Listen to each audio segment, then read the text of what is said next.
auxilia na digestão desse amido.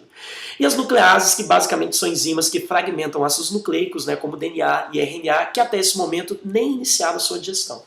Beleza, então a ideia é que a gente já quebrou moléculas grandes, no caso das proteínas a gente já começou no estômago, e no caso do amido a gente já começou na boca.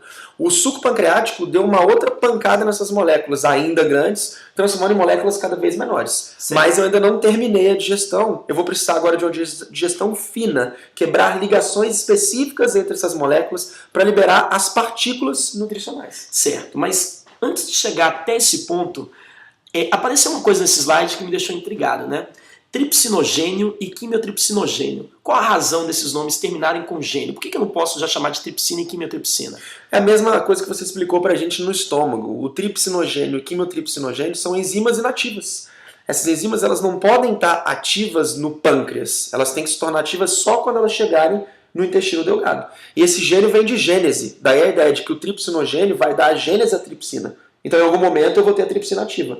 Mas ela tem que ser no intestino delgado, não no pâncreas. Então você está me falando que alguma coisa no intestino delgado vai ativar essas enzimas. Tem que ser alguma coisa, algum sinal no intestino delgado tem que mostrar pra gente que essas enzimas agora estão no lugar onde elas vão atuar. E se elas estão no lugar onde elas vão atuar, então elas têm que estar ativas. Bom, então de acordo com o que o Padilha falou, né, agora que a gente falou das glândulas acessórias, vamos analisar o que o próprio intestino, o que o próprio duodeno contribui, né, nessa digestão. Bom, se você considerar que as moléculas grandes já foram digeridas e, como o Padilha falou, falta só aquela digestão fina, você separar as moléculas, né, em unidades. Então, basicamente, é o que a gente vai ter que fazer agora nessa etapa. Então, a enteroquinase, essa primeira enzima que está aparecendo aí, é a enzima que vai ativar o tripsinogênio. Então aquela discussão então não é o pH básico. Aqui não. É uma enzima que faz isso. Então, porque se o pH básico ativasse o tripsinogênio, tá? O pH básico é produzido pelo próprio pâncreas. Então o suco pancreático já é básico. Ele ia ser ativado lá no pâncreas mesmo. Entendi. Então é a enteroquinase que faz aquilo que você disse pra gente. Eu vou ativar o tripsinogênio e transformar em tripsina. Agora eu vou ter as enzimas ativas. Certo. Lá no duodeno. Aí eu vou continuar quebrando as moléculas. Lembra daquela digestão fina que a gente estava trocando ideia? Falando que eu preciso agora quebrar as moléculas em ligações específicas? Daí entram as peptidases, que eu vou separar peptídeos, e aí sim, finalmente liberamos aminoácidos. E com isso a gente terminou de digerir proteína. Então deve ser a mesma lógica para o amido, que começou a ser digerido na boca, passou pela enzima do pâncreas, pela amilase pancreática, e agora falta só a gente pegar os pequenos oligosacarídeos, maltose, sacarose e lactose, e fragmentar. E por isso a gente tem quem? Maltase, sacarase e lactase. E com isso, com o suco entérico, a gente finalmente libera aminoácidos, monossacarídeos, ácidos graxos, que já tinha sido liberado na digestão dos lipídios, e agora eu tenho moléculas pequenas que eu vou absorver e jogar para dentro do meu organismo. Bom, galera, lembrando que agora sim você finalizou a digestão. E é extremamente importante que essa digestão finalize, porque o seu corpo só é capaz de absorver uma molécula se você conseguir levar essa digestão até o fim. E por isso agora a gente passa por uma outra parte do intestino delgado, que é a maior parte dele, que corresponde ao jejum e ao ilho. Jejum e ilho são duas estruturas especializadas em absorção. E por isso elas têm duas estruturas que facilitam isso. A primeira delas são dobras realizadas pelo próprio intestino, dobras no tecido do intestino.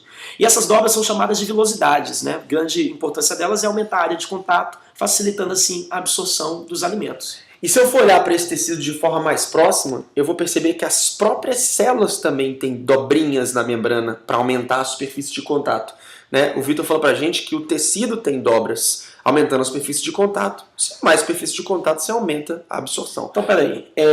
A velocidade e microvelocidade, de certa forma, são dois exemplos de dobras. Uma delas acontecendo no tecido, velocidade, e outras delas acontecendo na membrana plasmática, na própria célula, que seria a microvelocidade. Perfeito. Então, micro a nível microscópico, né, é o dobramento da membrana plasmática. Mas todas as moléculas são absorvidas no jejum e no ilho, ou parte delas são deixadas para depois? A absorção é extremamente seletiva. Vamos lembrar que a gente discutiu isso na aula. Lembre-se que, principalmente, a absorção de moléculas importantes, como monossacarídeos, tipo glicose, tá? Eu tenho que pegar toda a glicose ali. Eu não posso me dar o luxo de ter uma eficiência baixa de pegar só 50% da glicose, por exemplo.